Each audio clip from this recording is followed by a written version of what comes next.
بسم الله الرحمن الرحيم الحمد لله رب العالمين والصلاة والسلام على سيد المرسلين وعلى آله وصحبه أجمعين أما بعد فقد قال الله تعالى في القرآن المجيد بعد أعوذ بالله من الشيطان الرجيم بسم الله الرحمن الرحيم ألف لام ميم ذلك الكتاب لا ريب فيه هدى للمتقين الذين يؤمنون بالغيب ويقيمون الصلاة ومما رزقناهم ينفقون صدق الله العظيم رب اشرح لي صدري ويسر لي أمري واحلل عقدة من لساني يفقه قولي سبحانك لا علم لنا إلا ما علمتنا إنك أنت العليم الحكيم رب ارحمهما كما ربياني صغيرا اللهم صل على محمد وعلى آل محمد بعدد كل ذرة ألف ألف ألف مرة اللهم صل على محمد أفضل صلاتك جزا الله عنا محمدا صلى الله عليه وسلم بما وأهله رب ارحمهما كما ربياني صغيرا اللهم صل على محمد وبارك وسلم اللهم اغفر لهما وأدخل بالجنة الفردوس بغير حساب ولا سابق عذاب. Tout au long de subhanahu wa ta'ala, celui qui nous a permis d'accomplir la salat en congrégation, celui qui nous a réveillés en toute sécurité, celui qui nous a redonné la vie après nous avoir donné la mort. Rasulullah sallallahu alayhi wa sallam, dans la hadith, il a mentionné ce sens que celui qui se réveille, et nous avons tous les doigts descendants, les doigts descendants comme Rasulullah sallallahu alayhi wa sallam. Alhamdulillah, et bien d'autres droits. Et celui qui se réveille le quatrième kalima. La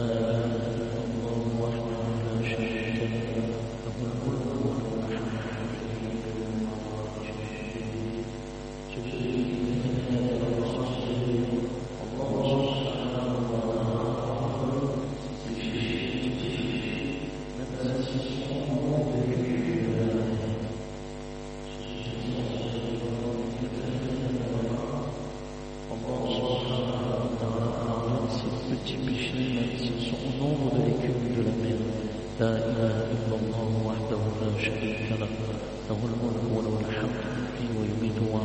Celui qui on doit apprendre tous ces doigts maintenant, ce qu'on peut apprendre, Inch'Allah, il y a un grand profit à cela.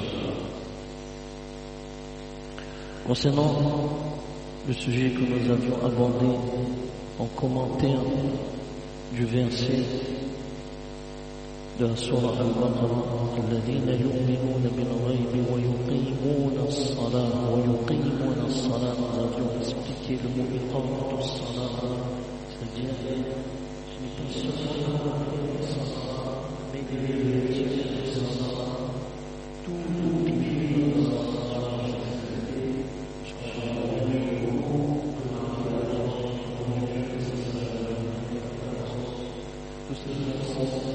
la parole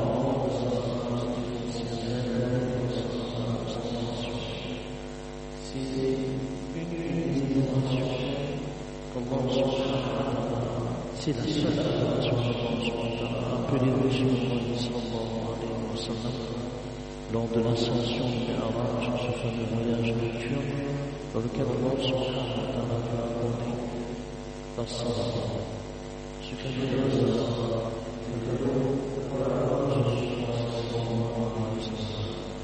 Donc c'est important pour nous de accomplir notre salat, surtout pour nous d'accomplir notre salat. Parce que on sait que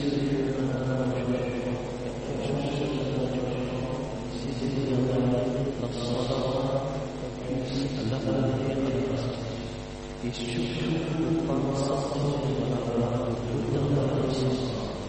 que ce soit en voyage ou lorsqu'on va à un pique-nique, où on est, quel que soit l'endroit où on se trouve, on essaie à tout prix de ne pas retarder la salat. On s'organise comme on s'organise pour d'autres choses.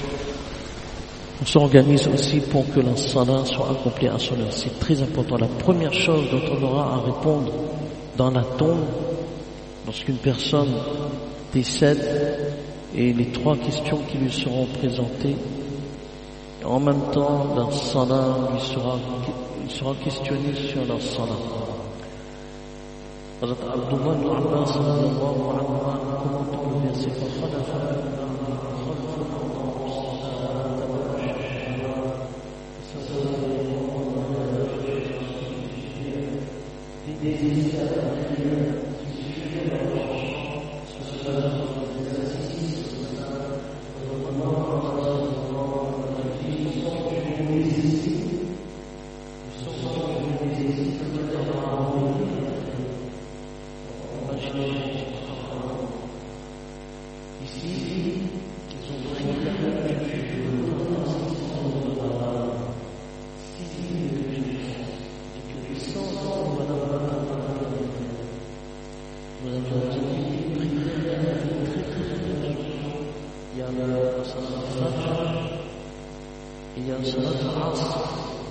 surtout la salat al-asr, lorsqu'on est occupé de s'assurer que, Inch'Allah, on l'accomplit.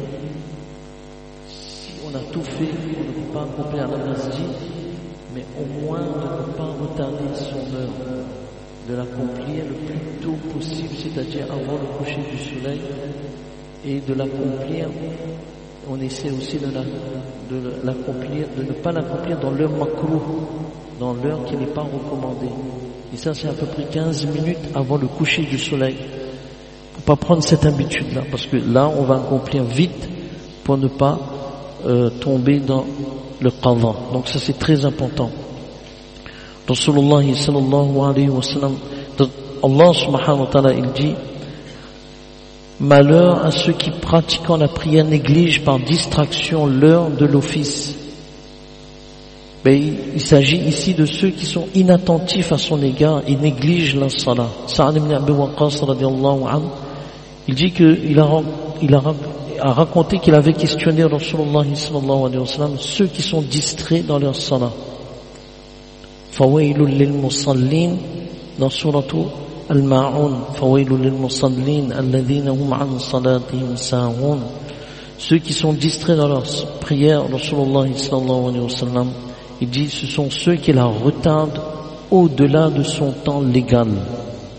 Donc ça, c'est important. On s'organise, si on est à plusieurs, on travaille, bon, on s'organise, toi maintenant. Aujourd'hui, c'est toi, tu vas à la masjid. Demain, ce sera moi, et ainsi de suite. Et on essaie, Inch'Allah, de ne pas retarder l'heure de la salat. La première chose pour laquelle le serviteur sera appelé à rendre des comptes le jour du jugement, Rasulullah sallallahu alayhi wa sallam, il a dit, sera la prière. Si elle était parfaite, il aura réussi, aura le succès. Mais si elle était invalide et pas imparfaite, il aura échoué et sera perdant. Allah subhanahu wa ta'ala nous en préserve. Et si nous réfléchissons un instant, depuis l'âge de la puberté jusqu'à maintenant, je ne me rappelle plus. Je sais que j'ai des prières que j'ai manquées. Je sais que j'ai des salats que j'ai manquées depuis l'âge de la puberté. Je me rappelle plus. Mais je sais pertinemment que j'ai des prières que je n'ai pas faites. Donc, Inch'Allah, on demande tauba sincère à Allah subhanahu wa ta'ala et on essaie de les remplacer. On n'est pas obligé de se rappeler de la date, de l'année. On se dit, oh Allah, le premier salat de Fajr que j'ai manqué, ou bien la dernière salat de Fajr que j'ai manqué, jusqu'à ce que le cœur soit tranquille. Et lorsqu'on remplace Aïcha, on n'oublie pas de remplacer Witr avec, parce que Witr c'est wajib. Donc on remplace Witr avec. Et ça c'est très très important, jusqu'à ce que son cœur soit tranquillisé que, voilà, je n'ai plus de salat à remplacer depuis l'âge de la puberté. Et après on fait un tauba sincère, oh Allah, je te demande pardon pour cette négligence, d'attirer l'attention de nos enfants, la salat, la masjid, de prendre cette habitude-là, toujours de prendre cette habitude-là, que où que tu sois mon fils, où que tu sois ma fille, n'oublie pas d'accomplir la salat. Ça, c'est une chose qu'on doit garder à l'esprit et qu'on doit pouvoir justement le faire. Rasulullah sallallahu alayhi wa sallam, il a dit en ce sens que celui qui persévère dans la pratique de la prière, cette dernière lui sera une lumière. Celui qui est constant, subhanallah, dans sa salat, qui fait sa salat à l'heure prescrite, alors, cette salat lui sera une lumière, une preuve en sa faveur et une délivrance au jour du jugement. Et quant à celui qui la délaisse, cette prière ne sera ni lumière, ni preuve, ni délivrance. Et il sera avec Pharaon, Qarun, Haman et Ubay bin Khalaf. Allah subhanahu wa ta'ala nous en préserve. Ces personnes qui n'ont pas eu iman, qui ont quitté ce monde sans iman, la personne qui aura négligé sa salat sera ressuscitée avec ces personnes-là. Alors certains savants ont dit que le fait qu'il délaisse la prière, il sera mis avec Pharaon, Qarun, Haman et Ubay bin Khalaf, indique qu'il faisait partie l'un de ces types de personnes. Alors écoutons bien, l'un de ces types de personnes, s'il négligeait sa prière pour faire fructifier sa richesse, il sera avec Qarun. Allah nous en préserve. Il sera avec Qarun, Corée. En français, c'est Corée. Et s'il s'en est détourné pour s'occuper que du pouvoir, il sera avec Pharaon. Donc chaque catégorie correspond à une situation bien particulière. S'il était occupé à gérer son bien, etc., il ne pouvait pas faire la salat, il avait l'habitude de négliger et de faire en dehors de l'heure prescrite, il sera avec Qarun. S'il s'occupait, il avait un poste important, un poste politique, un poste administratif, et ne pouvait pas, donc c'est un pouvoir, il sera avec Pharaon. Et s'il délaissait pour ne s'occuper que de sa fonction ministérielle, et ce qu'il pouvait en tirer comme profit, il sera avec Haman. Et s'il s'est détourné pour ne s'occuper que de son commerce, il sera en compagnie de Ubay bin Khalaf, le chef de file des commerçants mécréants de la Mecque. Allah subhanahu wa ta'ala nous en préserve. Subhanallah. Imam Ahmad ibn Hanbal rahimahullah ta'ala dit que Mu'adh ibn Jabal radiyallahu a relaté que Rasulullah sallallahu alayhi wa sallam a dit: celui qui délaisse intentionnellement une prière obligatoire, Allah n'est plus tenu par aucun engagement vis-à-vis de lui. Allahu Akbar. Allah subhanahu wa ta'ala nous en préserve.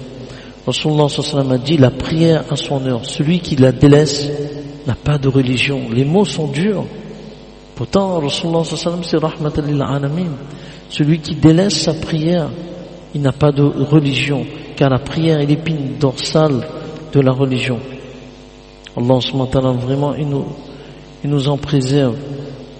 Rasulullah sallallahu alayhi wa sallam, il a dit dans un autre hadith: celui qui rencontra Allah alors qu'il était de ceux qui négligeaient leur prière, Allah ne prêtera aucune attention au reste de son œuvre. Autrement dit, en quoi ces bonnes actions pourront-elles lui être utiles s'il a négligé l'essentiel? Donc ça c'est important vraiment. Lorsqu'on va en pique-nique, de s'organiser. On sait que on a Ron Salah, quelle heure la Salah débute, quelle heure la Salah termine. On est en voyage, on doit prendre l'avion, on doit s'assurer. On demande aux savants, lorsque je suis dans l'avion, comment je fais la Salah dans l'avion, comment je pratique la Salah dans l'avion, comme ça. Parfois on pense que quand on a un souci sincère là, on sera étonné de la réaction des gens des stewards, etc. On dit: non, monsieur, oui, vous pouvez. On a fait tout l'effort, on a ce souci-là, mais on voit comment Allah subhanahu wa ta'ala ouvre les chemins. Jamais manqué. Nos pieux prédécesseurs ponctuels dans la salat, et surtout la salat en congrégation, la salat avec jama'at, ça c'est important. Rasulullah sallallahu alayhi wa sallam, il avait l'habitude de dire que lorsque le serviteur accomplit sa prière au début du temps, elle remonte au ciel et elle est lumière jusqu'à ce qu'elle soit auprès du trône d'Allah subhanahu wa ta'ala, où elle ne cessera de demander le pardon pour son auteur jusqu'au jour du jugement. Subhanallah. Lorsqu'une prière est accomplie à son heure, en congrégation pour nous les hommes, cette prière-là, elle remonte au ciel et elle est lumière jusqu'à ce qu'elle soit auprès du trône d'Allah subhanahu wa ta'ala, où elle ne cessera de demander le pardon pour son auteur jusqu'au jour du jugement en disant qu'Allah te préserve comme tu m'as préservé. Ça c'est le doigt de la salat. C'est pas une mince affaire, quel doigt qu'Allah te préserve. Donc ça veut dire que préserver des châtiments de la tombe, préserver de toute mauvaise chose, préserver du mal, etc. Et lorsque le serviteur s'acquitte de sa prière en dehors de son temps légal, c'est-à-dire qadha, elle monte au ciel, mais sur elle plane une obscurité. Et lorsqu'elle a atteint le ciel, on l'emballe comme on emballe un vêtement usé, on la jettera à la face de son auteur, à qui elle dira qu'Allah te perde comme tu m'as négligé. Allah subhanahu wa ta'ala nous en préserve. Allah subhanahu wa ta'ala fasse qu'on puisse accomplir notre salat comme il le faut. Et si on a des qadha, comme on l'a dit, ou Allah, la première prière que j'ai manquée de Fajr, ou la dernière prière de Fajr, etc., etc., etc., on remplace jusqu'à ce que notre cœur soit tranquillisé. Et nos enfants, pareil, on les encourage, Inch'Allah ta'ala. On sait que nos enfants, parfois, ils sont pas là, mais quand lorsqu'on téléphone, mon fils, n'oublie pas d'accomplir ta salat, demande dua après chaque salat, phase, etc., etc. Ça, c'est un souci que chaque parent, il doit y avoir. Et Inch'Allah ta'ala, on encourage, on rappelle, on a fait notre devoir. La guidée n'appartient qu'Allah subhanahu wa ta'ala. Allah subhanahu wa ta'ala donne tous la compréhension de ce qu'on vient de dire, Inch'Allah ta'ala. Donc, en se réveillant, on n'oublie pas, 4e kalima, Inch'Allah ta'ala. Et les 70 000 anges, on a vu 3 fois A'udhu billahi as-sami'il alim minash shaytanir rajim, 3 fois le matin. Et Huwallahu alladhi la ilaha illahu, tout le verset 3 fois le matin. Après la même chose le soir. On bénéficie des doigts de 70 000 anges. Et l'autre doigt qu'on a dit que Allah subhanahu wa ta'ala, il inscrit sur notre livre de compte 1000 bonnes actions. Et Allah subhanahu wa ta'ala, il nous élève de 1000 statues et 70 000 anges jusqu'à la fin, c'est-à-dire le jour de la résurrection. Il sollicite jusqu'à le jour de la résurrection 70 000 anges, ils sollicitent le pardon d'Allah subhanahu wa ta'ala en notre faveur. On a déjà répété cette invocation. Alhamdulillahi alladhi tawadha'a kullu shay'in li'azamatihi walhamdulillahi alladhi dhalla kullu shay'in li'izzatihi walhamdulillahi alladhi khada'a kullu shay'in limulkihi walhamdulillahi alladhi istaslama kullu shay'in liqudratihi. Allah subhanahu wa ta'ala donne tous la compréhension. Tous les doigts, il y a des livres des doigts qui sont traduits en français, etc. Donc on essaie de les apprendre, Inch'Allah ta'ala. Comme Qabisa ibn al-Mukhariq, c'était un compagnon assez âgé. Donc après avoir accompli la salat de Fajr, il a demandé à Rasulullah sallallahu alayhi wa sallam, enseigne-moi quelque chose de bien. Alors, lui a enseigné. Donc, les ulama, à partir de ce hadith, il y a un autre hadith qui dit que celui qui vient à la masjid, alors on fait toujours cette intention, Inch'Allah ta'ala. On fait cette intention que lorsque je viens à la masjid, soit j'apprends quelque chose, ou bien je fais apprendre quelque chose. On a la récompense d'un hajj accepté, un hajj nafil accepté pendant ce moment-là. Donc, on fait cette intention lorsqu'on vient à la masjid. On fait l'intention d'apprendre quelque chose ou bien de faire apprendre quelque chose. Et de faire apprendre quelque chose, on n'est pas obligé d'être alim. On a entendu un hadith de Rasulullah sallallahu alayhi wa sallam, ou bien on a entendu un conseil, on dit à son ami, on a un hajj nafil accepté par Allah subhanahu wa ta'ala. Et Qabisa ibn al-Mukhariq, donc Rasulullah sallallahu alayhi wa sallam lui a enseigné le doigt qu'on a déjà dit, 3 fois après Fajr. 3 fois après, on sera préservé contre toute paralysie, on sera préservé contre la cécité, le fait de devenir aveugle, on sera préservé de la lèpre, de toutes les maladies. Donc ça concerne aussi bien le physique, paralysie, c'est tout, AVC, etc., etc. Et après, pour l'au-delà, le Rasul sallallahu aussi lui a enseigné. Nous savons ça, subhanallahi wa bihamdihi, Subhanallah al-azim wa bihamdihi wa la hawla wa la quwwata illa billah 3 fois. Et après, Allahumma hdini min indik wa afid alayhi min fadlik wa anshur alayhi rahmatik wa anzil alayhi min barakatik. Ça aussi on a déjà dit ce doigt-là. Donc nous aussi on apprend, Inch'Allah ta'ala. Jazakumullah khairan, jaza. Allahumma salli ala Sayyidina Muhammad. J'ai oublié de dire quelque chose qui nous encourage aussi. Rasulullah sallallahu alayhi wa sallam, il a dit, celui qui après Fajr, la salat de Fajr, on fait la salat de Fajr, celui qui, le hadith, je l'ai là, Inch'Allah ta'ala. Celui qui, Rasulullah sallallahu alayhi wa sallam, il a dit, celui qui accomplit la salat de Fajr, ensuite il s'assoit, il fait le dhikr d'Allah subhanahu wa ta'ala jusqu'à le lever du soleil. Alors faire le dhikr d'Allah subhanahu wa ta'ala, c'est, par exemple, ça aussi c'est le dhikr, donc c'est pas contraire. C'est-à-dire que si on assiste à un bayan, par exemple parfois il y a un tablir qui intervient, on s'assoit, ça aussi ça fait partie du dhikr. Ça aussi ça fait partie du dhikr. On lit le Coran, ou bien on change de place, mais on fait le dhikr. Qu'est-ce que Rasulullah sallallahu alayhi wa sallam il dit? Illa kana dhalika hijaban minan nar. C'est un obstacle pour lui contre le feu de l'enfer. Subhanallah. Donc là, lorsque Fajr est terminé, parfois on prend son téléphone, on lit les doigts. C'est bien, on lit les doigts. Regarde par résultat football, on lit les doigts. Ça aussi, ça fait partie du dhikr, etc., jusqu'à le lever du soleil. Subhanallah. Par exemple, les ulama disent que même si on quitte la masjid, on va acheter son pain, mais dans la rue, on lit, on fait le dhikr d'Allah subhanahu wa ta'ala, ça aussi c'est compté jusqu'au lever du soleil, ça aussi c'est compté comme on a fait le dhikr d'Allah.